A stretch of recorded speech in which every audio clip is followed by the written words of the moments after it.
அல்ஹம்துலில்லாஹி நஹ்மதுஹு வ நஸ்தஈனுஹு வ நஸ்தக்ஃபிருஹு வ நு'மினு பிஹி வ நதவக்கலு அலைஹி நஊது பில்லாஹி மின் ஷுரூரி அன்ஃபுஸினா வ மின் ஸய்யிஆத்தி அஅமாலினா மன் யஹ்திஹில்லாஹு ஃபலா முதில்ல லஹு வ மன் யுத்லில் ஃபலா ஹாதிய லஹு வ நஷ்ஹது அன் லா இலாஹா இல்லல்லாஹு வஹ்தஹு லா ஷரீக லஹு ونشهد أن سيدنا نبينا مولانا محمدا عبده ورسوله فقد قال الله تعالى في القرآن العظيم وفي الفرقان المجيد وإذ يرفع إبراهيم القواعد من البيت وإسماعيل ربنا تقبل منا إنك أنت السميع العليم قال النبي صلى الله عليه وسلم من بنى لله مسجدا بنى الله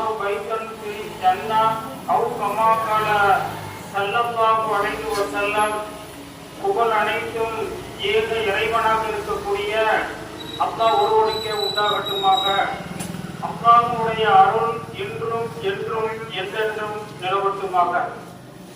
அல்லாஹ்வுடைய அருளுக்கு சொந்தக்காரர்களே, பள்ளிவாசல் குடிபெயரக்கூடிய ஒரு விழாவும் ரஹமத்துக்கள் பரக்கத்துக்கள் பொழியக்கூடிய ஒரு விழாவிலே நம்மவர்களுக்கெல்லாம் பங்கெடுக்கக்கூடிய ஒரு வாய்ப்பை அல்லாஹ் தந்திருக்கிறான்.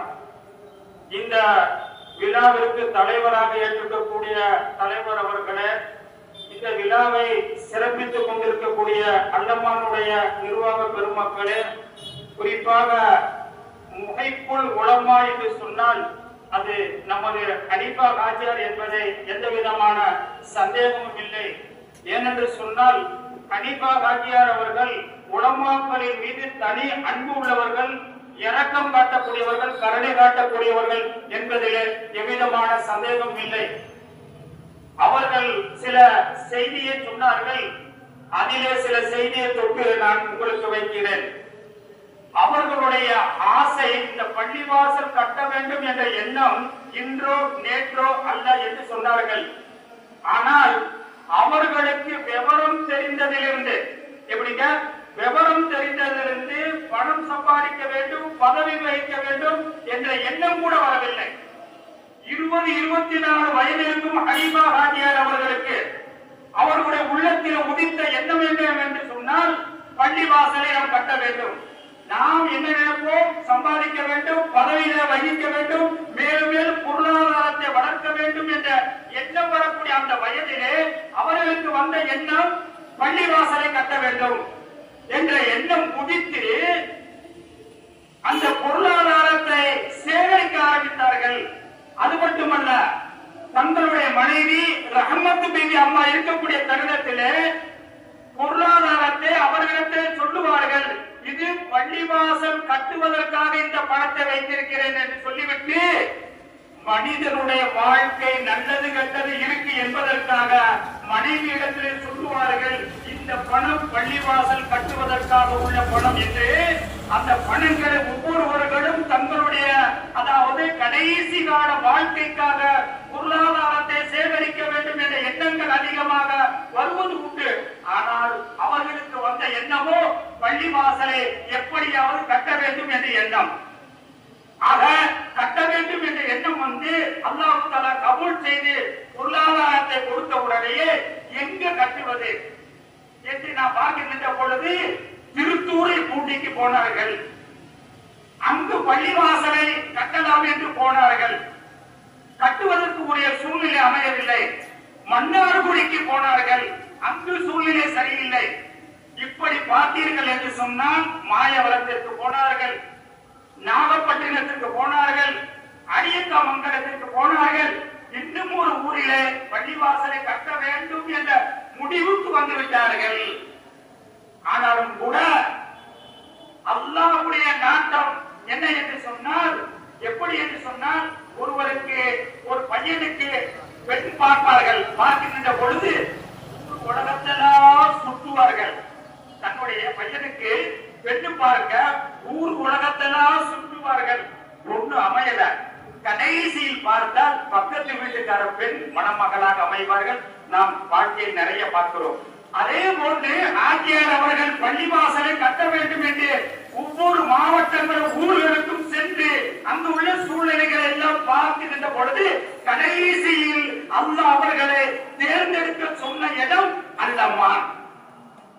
அப்ப நாம பார்க்கின்ற பொழுது இந்த அல்லம்மானில் கட்டுவதன் மூலமாக என்ன மக்களுக்கு பயன் மட்டுமல்ல, இங்கு படிக்கக்கூடிய பிள்ளைகளுக்கு அதிகமான பிரயோஜனத்தை தருகிறது. என்ன பிரயோஜனம்? வெள்ளிக்கிழமை ஆகிட்டா பிள்ளைகள் அக்ஸா பள்ளி வாசலுக்கு போவதா அல்லது மேல பள்ளி வாசலுக்கு தொழுக போவதா? மழை நேரமாக இருக்கும், வெயில் நேரமாக இருக்கும். ஆனால் இங்கு உள்ள அல்லம்மான் ஸ்கூலுடைய பொறுப்புதாரிகளுக்கு நம்மிடத்திலே வந்த அந்த பிள்ளைகள் மாலை வரை அதாவது பாதுகாப்பாக இருக்க வேண்டும். வெளியிலே செல்லுகின்ற பொழுது ஒவ்வொரு பிள்ளைகளுடைய சூழ்நிலை சொல்ல முடியாது. சில பிள்ளைகளுக்கு சேட்டை குணங்கள் அதிகமாக இருக்கலாம். அப்படி தொழுகு போகக்கூடிய தருணத்திலே பிள்ளைகள் ஏதாவது செய்து விட்டால் அதற்கு நாம் தானே பொறுப்பு என்ற எண்ணமும் கவலையும் பொறுப்புதாரிகளுக்கு, பிள்ளைகளுக்கு கவலை. நாம் வேகமாக போக வேண்டும், தொழுக வேண்டும், சாப்பிட வேண்டும், அடுத்த பாடத்திற்கு வர வேண்டும் என்று இப்படிப்பட்ட பொறுப்புதாரிகளுக்கும் கவலை, பிள்ளைகளுக்கும் கவலை.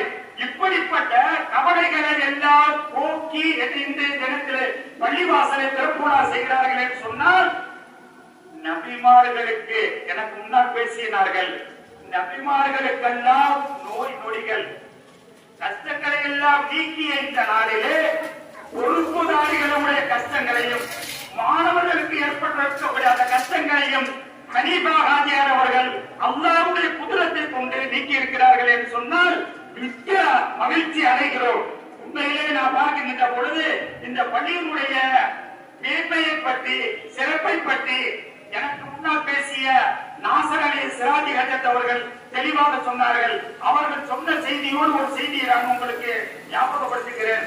அதாவது தமீமுத்தாரி என்ற சஹாபி அவர்கள் வெளியூருக்கு போனார்கள், ஒரு லைட் வாங்கிட்டு வந்தார்கள். பெருமானார் ஸல்லல்லாஹு அலைஹி வஸல்லம் அவர்கள் பார்த்து மகிழ்ச்சி அடைந்தார்கள். எதுக்கு? ஒரு லைட் போட்டதுக்கு பள்ளிவாசலுக்கு கட்டினதுக்கு அல்ல, பள்ளிவாசலுக்கு ஒரு லைட் போட்டதுக்கு என்ன செஞ்சாங்க? சந்தோஷப்பட்டுமல்ல, சந்தோஷத்தினுடைய வெளிப்பாடாக சொன்னார்கள், நப்பருத்தல் இஸ்லாம் நப்பரல்லாஹு அலைக ஃபித்துன்யா வல் ஆகிரா. நீங்கள் இஸ்லாம் என்று சொல்லக்கூடிய இந்த பள்ளிவாசலுக்கு ஒளியை ஏற்படுத்தியிருக்கிறீர்கள். நப்பரல்லாஹு அலைக ஃபித்துன்யா வல் ஆகிரா. அல்லாஹ் தஆலா உங்களுக்கு இந்த உலகத்தில் ஒளிமயமான வாழ்க்கையை தருவானாக, ஆகிரத்தில் ஒளிமயமான வாழ்க்கையை தருவானாக என்று சொல்லி நிறுத்திவிடவில்லை. அடுத்து சொன்ன செய்திதான் முக்கியமான செய்தி மட்டுமல்ல, நம்முடைய உள்ளங்களில் பதிவு செய்யக்கூடிய ஒரு செய்தி. பெருமானார் ஸல்லல்லாஹு அலைஹி வஸல்லம் சொன்னாங்க, தமீமு தாரியை பார்த்து, லவ் கானத்தில் இப்னத்துன் லஸவ்வத்துக. என்ன சொல்லியிருக்கிறார்கள்? அவர்களை எந்த அளவுக்கு மேன்மைப்படுத்தி இருக்கிறார்கள். லவ் கானத்தில் இப்னத்துன், தமீமு தாரியே ரலியல்லாஹு தஆலா அன்ஹு, லவ் கானத்தில் எனக்கு இருந்தால், இப்னத்துன் ஒரு பெண் பிள்ளை இருந்தால், உனக்கு நிக்காஹ் செய்து வைத்திருப்பேன். எதுக்காக? பள்ளிவாசலை ஒளிமயமாக்கி ஒரு லைட்டை போட்டு ஒளிமயமாக ஆக்கிய உனக்கு எனக்கு மகள் இருந்தால் உங்களுக்கு நான் திருமணம் செய்து கொடுத்திருப்பேன் என்று பெருமானார் ஸல்லல்லாஹு அலைஹி வஸல்லம் அவர்கள் சந்தோஷப்பட்டிருக்கிறார்கள் என்று சொன்னால், இவர்கள் ஒரு லைட் அல்ல, ஒரு பள்ளிவாசலையே கட்டியிருக்கிறார்கள் என்று சொன்னால், ஹனீஃபா ஹாஜியார் அவர்களை பார்த்து அல்லாஹ் எந்த அளவுக்கு சந்தோஷப்படுவான், மகிழ்ச்சி அடைவான் என்பதிலே எந்த விதமான மாற்று கருத்தும் கிடையாது. அது மட்டுமல்ல, ரஹ்மத் பீவி அம்மா அவர்கள் வாழ்ந்த காலத்திலே அவர்கள் பள்ளிவாசலுக்கு சேர்க்கின்ற பொழுது ஏன் சேர்க்கிறீர்கள் என்று தடையில்ல, அவர்களுக்கு ஒத்துழைப்பாக இருந்தார்கள். ஆகையினால் அல்லாஹ் தஆலா பள்ளிவாசல் கட்டக்கூடியவர்களுக்கு அல்லாஹ் தஆலா நாளை மறுமையிலே சுவனத்தில் ஒரு மாளிகை கட்டுகிறான் என்று கூட எனக்கு நான் சொன்னார்களே, மண்பனால் இல்லாஹி மஸ்ஜிதன் வனல்லாஹு பைத்தன் ஃபில் ஜன்னah என்று சொன்னார்களே, அல்லாஹ் தஆலா அந்த மாளிகையிலே முதலாக ரஹ்மத் பீவி அம்மா அவர்களை தங்க செய்வானாக என்று சொன்னது மட்டுமல்ல, இந்த பள்ளிவாசலில் நாம் நினைக்கிறோம், இந்த இந்த பள்ளி வாசலுக்கு நமக்கு தொடர்பு இருக்கின்ற பொழுது நிறைய சிறப்புகள் இருக்கிறது. நேரத்தை கருதி சில நிமிடங்களில் முடிக்க வேண்டும் என்ற எண்ணமும் கூட வந்துவிட்டது. என்று சொன்னால் எனக்கு பின்னால் பேச இருக்கக்கூடிய இந்த பேச்சாளர்கள் இருக்கிறார்களே, நம்மளை போன்ற சாதா சீதா அல்ல. காயல் பட்டினத்திலிருந்து வந்திருக்கக்கூடிய பேச்சாளரும் சரி, நீடூர் மிஸ்பாபுல் ஹுதாவிலிருந்து வந்திருக்கக்கூடிய பேச்சாளர்களும் சரி, அவர்களுக்கும் மற்ற ஆலயங்களுக்கும் வித்தியாசம் இருக்கிறது. எல்லா நேரங்களிலும் காலல்லாஹு தஆலா கால ரசூலுல்லாஹி ஸல்லல்லாஹு அலைஹி வஸல்லம் என்று எப்பொழுதும் சதாவும் சொல்லக்கூடியவர்கள் தான் இந்த இரண்டு ஆலய பெருமக்களும். அப்படி இருக்கின்ற பொழுது இந்த பள்ளிவாசலை, அதாவது பள்ளிவாசல் ஒரு குப்பை இருக்கிறது என்று சொன்னால், இன்றைக்கு நாம என்ன நினைக்கிறோம்? ஏதோ மோதினார் இருக்காரு, பிலால் இருக்காரு, அவர் தான் நாம் எடுக்க வேண்டும் என்று நாம நினைக்கிறோம். ஆனால் நாம் பார்க்கின்ற பொழுது பெருமானார் ரசூலுல்லாஹி ஸல்லல்லாஹு அலைஹி வஸல்லம் அவர்கள் ஒரு சந்தர்ப்பத்திலே பள்ளிவாசலுக்கு வருகிறார்கள். வந்து கேட்கிறார்கள், ஒரு பெண்மணி பேரை சொல்லி இந்த பெண்மணி பள்ளிவாசலை வந்து பெருக்குவார்களே, வரவில்லையா? அப்பொழுது சஹாபாக்கள் சொல்கிறார்கள், தோழர்கள் சொல்கிறார்கள், அந்த பெண் இறந்து விட்டார்கள். அரிணி கபுரவா, அந்த இறந்த பெண் பள்ளிவாசல்